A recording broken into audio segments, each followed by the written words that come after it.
अमचन music की शानदार प्रस्तुति।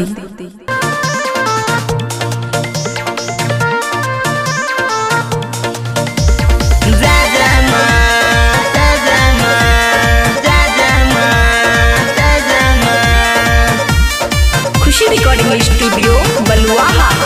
अहै छी जगदम्बे माँ,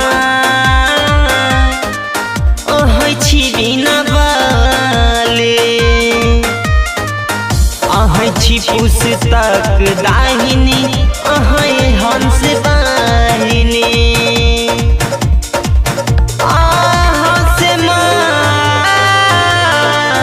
जगत में फैलल ज्ञान या अहै छी जगदम्बे माँ, अहै छी बिना बाली।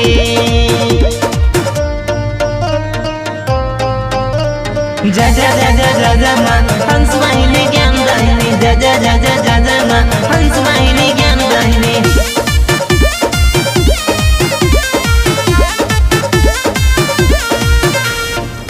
निर्बल के बुद्धि बाँटै छी अहाँ,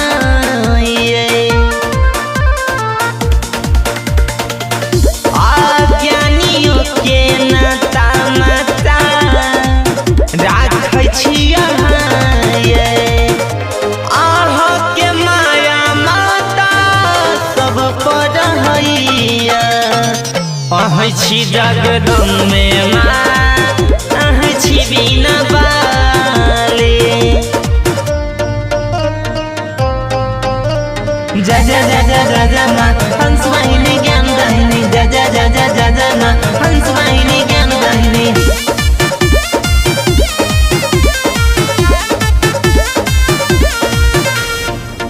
अहाँ कत सबीर जे दिल में मार खाइया,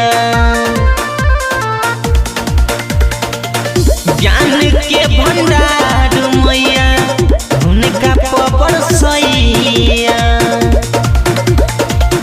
बंसी राजया मनया के पार करू नैया, अहै छी जगदम्बे माँ, अहै बिना बाले। खुशी रिकॉर्डिंग स्टूडियो बलुआहा।